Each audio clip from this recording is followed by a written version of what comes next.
to the first episode of a brand new series I'm going to start doing, and I'm going to be taking my reviews of movies the first time I've seen them, so it's like a first reaction review on movies, and I thought it would be no better way to start this off and welcome Spider-Man back to the Marvel Universe and doing a review on Spider-Man Homecoming. Spider-Man does whatever a spider can. Anyone who hasn't seen the movie yet, there's a high risk of spoilers in this video. Now, who wasn't excited when Marvel announced that they were going to do a Spider-Man movie? Well, I wasn't.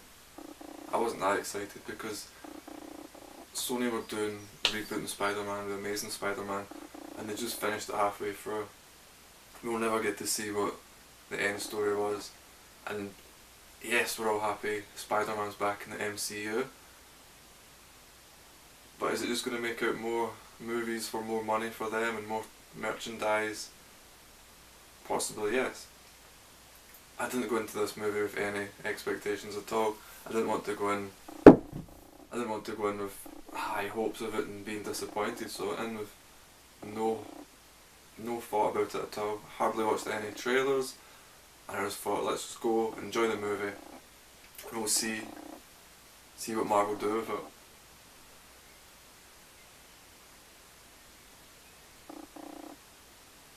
The plot for this movie, I feel, was pretty basic, but it was pretty well written. It was well done.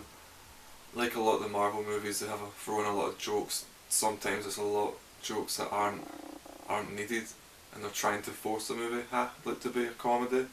This one wasn't that bad. Spider-Man is young and he's a comic, and he's a joker, and this came across really well. If you break down the plot of the story, it's basically Michael Keaton's character, the Vulture. He's a small time guy, a normal person, normal New York citizen, and he's been messed over by governments, by corporate industries. He's got a contract to clean up the Battle of New York after Avengers, after the Chitauri destroyed the city. He's got a contract to clean it up. Tony Stark's company makes a deal with the government to help clean it up, so he gets paid off basically, and Tony Stark's company helps the government tidy it up. So the people who make the mess get paid to clean it up, and the normal people just aren't getting anything from it. And that's basically where his anger comes from. He doesn't like the small guys getting pushed about, or seeing his family or his co-workers' families being left with nothing. You can completely buy into where his motives were and relate to it. And I think they built the character up really well. I think Michael Keaton played the Vulture extremely well. He brought a human side to it, and not just being some superhero fight Spider-Man. He had purpose, he had reason, and he took a lot of emotion into it. There's one scene that he'd done near the end of the movie which you could literally pay your ticket price just to see that moment when he figures out for himself he's not just a normal criminal that doesn't have any brains or any intelligence. He figures out himself that Peter Parker is Spider-Man, and just to see Tom Holland and Michael Keaton act off there, it was really, really good acting. It was a really nice plot on it. And the other side of the story of the movie is Peter Parker had his fight with the Avengers. He thinks he's part of the Avengers team now, and now he's waiting on Tony Stark to get in contact with him. Plus he has everything at school to worry about and everything with Spider-Man to worry about, and he's finding his powers, finding his feet. Usual Spider-Man story. And Tom Holland played it really well. I think Marvel learned from the last time Sony done them. Pick a teenager to play a teenager and not somebody hitting 30-year-old. And I think Tom Holland shows that in the screen more, that he's had those experiences a lot recent than say Tobey Maguire and Andrew Garfield. So if you get Vulture cleaning up alien debris from the fight, and he's doing it underground and making weapons and trying to produce on the streets to try and make money for his family, and then you've got Peter Parker who's waiting for the Avengers to call, and you also has everyday life at school to worry about the stresses. So that's basically the plot of the movie. There wasn't an hour long spiel of how Peter Parker got his powers or how Uncle Ben died. There was nothing of that, and I really appreciate that and thought it was better for the movie, because you wouldn't want to watch, we all know Spider-Man's story, we all know his backstory, you wouldn't want another hour worth of movie telling us that story once again. It was just straight in, we know the story, let's see what he's doing now after Berlin.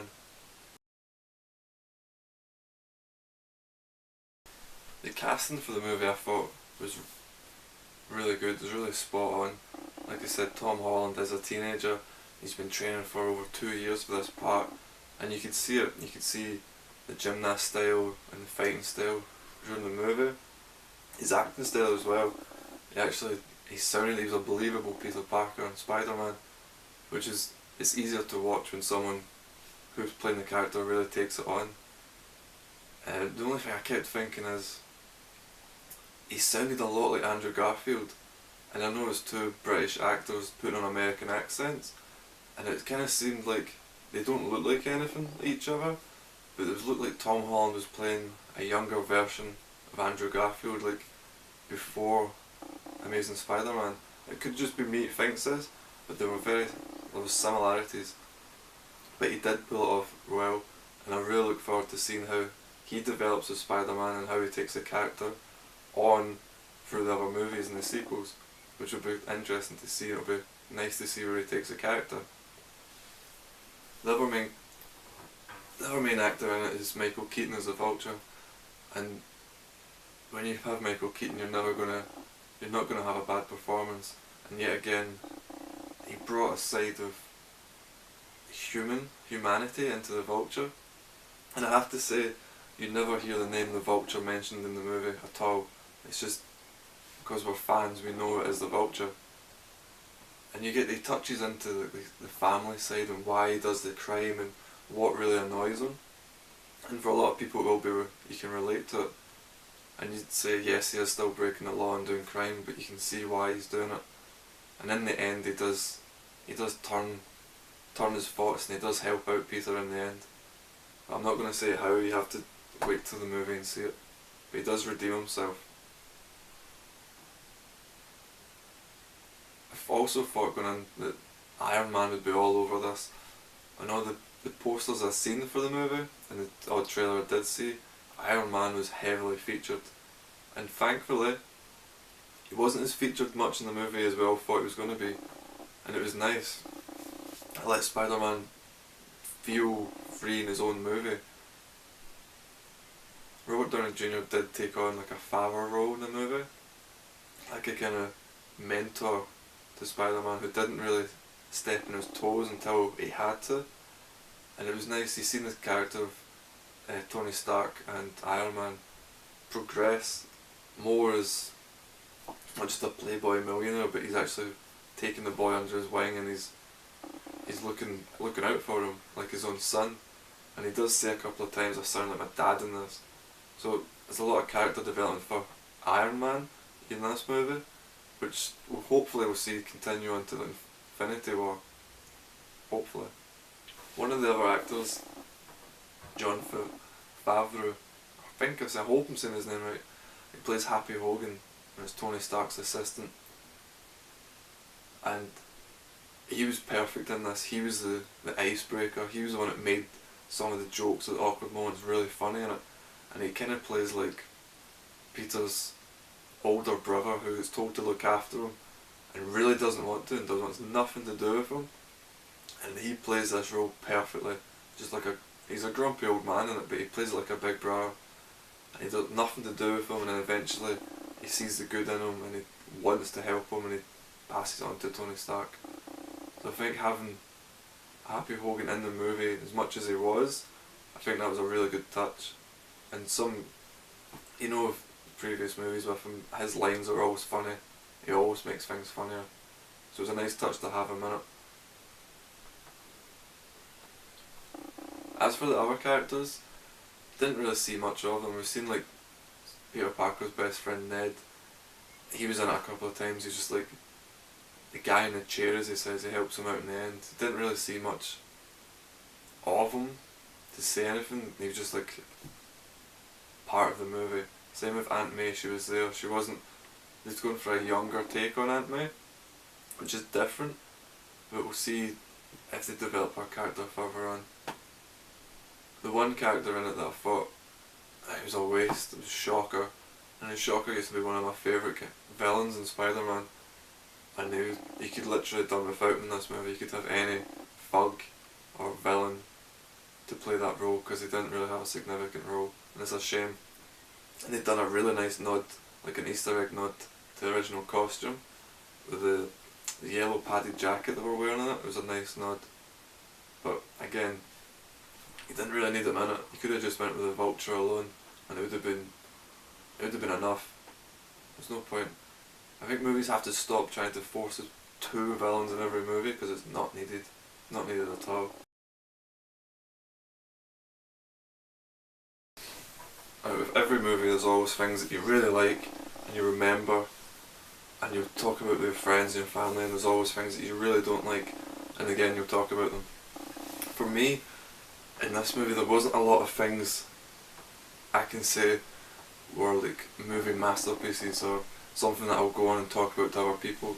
There's little bits in the movie that, yes, are a nice little change or a nice little upgrade to go with the times, but there wasn't anything that really sticks in my head. And I'll go through a couple of things that I really liked and things that I didn't like.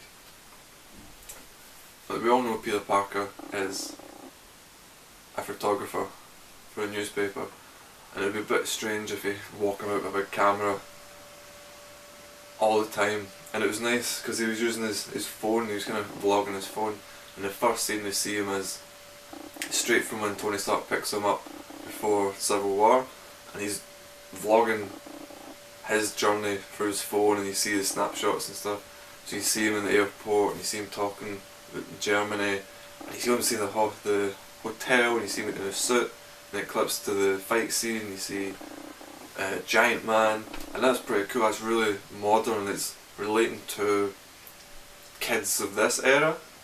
It's not the Spider-Man that we know, the Peter Parker that we know, but it is a nice evolution of times, and shows you this is Peter Parker in this day and age, and this is how he deals with things, which is pretty cool. And I really liked that. The first scene, it was really entertaining. You think, yes, this is what we're going to get. This is the kind of movie we're going to get.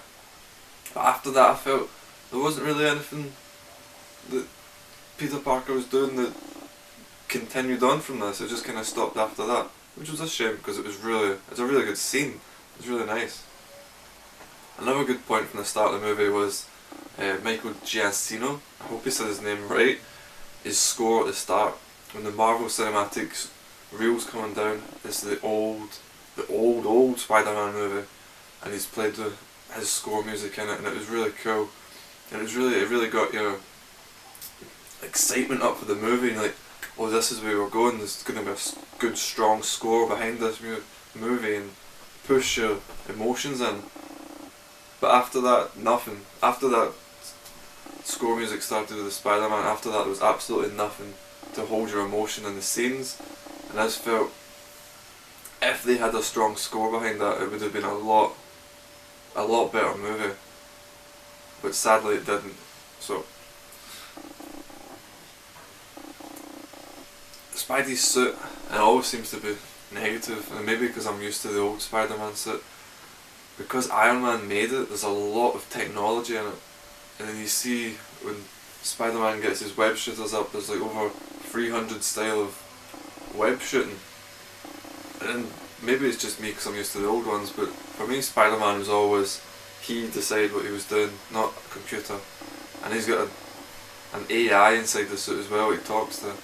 And maybe it's nice to move on and have like a kind of Iron Man suited Spider-Man suit. But for me, that's the Iron Man side. Spider-Man should have his own suit. But again, it could just be me looking for the old things. A lot of the scenes as well, it was Spider-Man getting to know himself, his powers, and getting ready for the Avengers to call. there wasn't a lot of action in it in the movie, and when the action did start, it didn't seem to continue on from anything. It just like built up, built up, built up, and then stopped. And even the end fight scene with the vulture, the way it was some of the shots were really nice. And you seen the plane coming down over the theme park at the beach, and you saw Happy Hogan looking out. That was a nice scene. But just before that and after, everything seemed a bit muddled up and like just all jammed together, and you couldn't get a good viewing of it. Even in the fight at the end, there wasn't really much action in it. Maybe there was more of an emotional side where the two characters know who each other are and are trying to save each other and they don't want to fight, but it just didn't seem to rise to anything at all.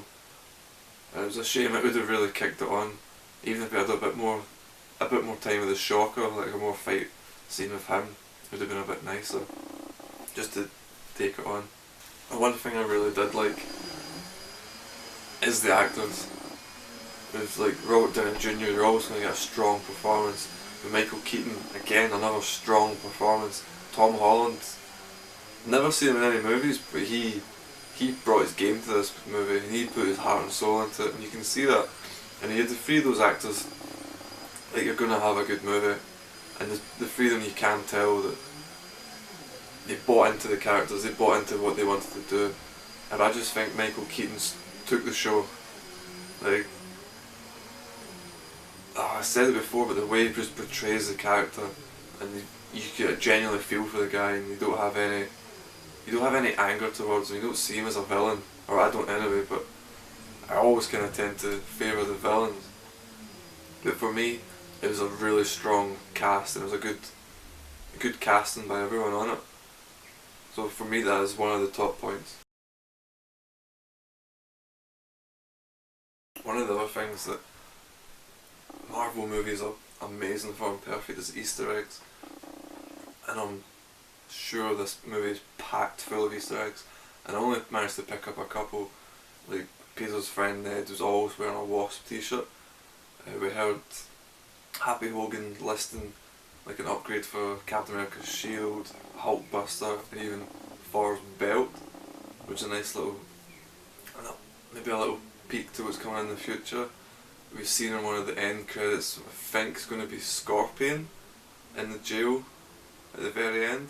The only way I think this is because he had the Scorpion tattoo in his neck, so might be, might not be. It'd be pretty cool if Scorpion's going to be next. And I'm sure there was a lot more Easter eggs in this movie, and maybe you'll see more than I do. If you do see more, please leave a comment below, because I would always like to hear all the Easter eggs in movies, and still finding more in like Captain America and Iron Man. But this movie is packed full, and everyone is someone, everyone's linked to someone in some way. And for that, I think Marvel are really clever with all their movies.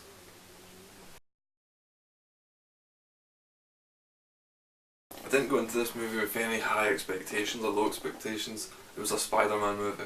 Everyone's going to be excited. Did this movie want me to go back and see it again? Not really. For me, I would be happy just to see it once and then wait till it comes out in Blu-ray or DVD. Does this movie get me excited about Spider-Man? Yes.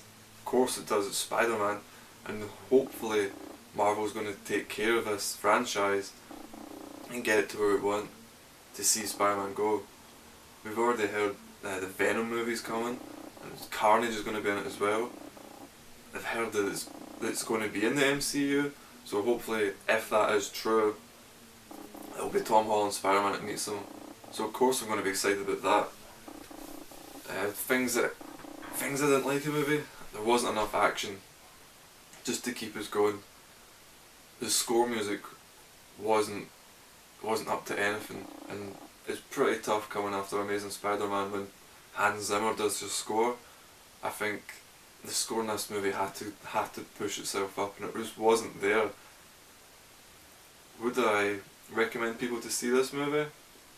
Yes, of course. It's a summer blockbuster. It's Spider-Man. It's a new Marvel movie. Of course, go see it.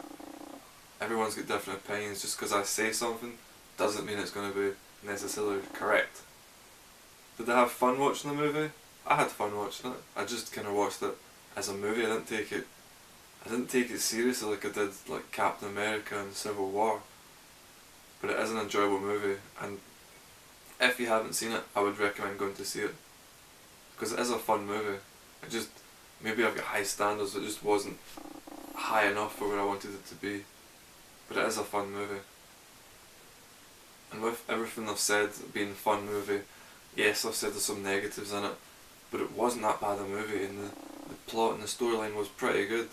And just because it didn't have action, the score maybe wasn't right, the things that were good, like the storyline and the actors, and yes, it's Spider-Man, I can give this a strong 7 out of 10. As in, it's a no-brainer, it's a 7 out of 10. And I do highly recommend everyone to go see it if you haven't already. If you have seen it, and you agree with everything I've said, or you disagree with what I've said, please leave comments in the box below. And if you've seen any Easter eggs that I haven't mentioned, because I've only mentioned 2 or 3, please comment also.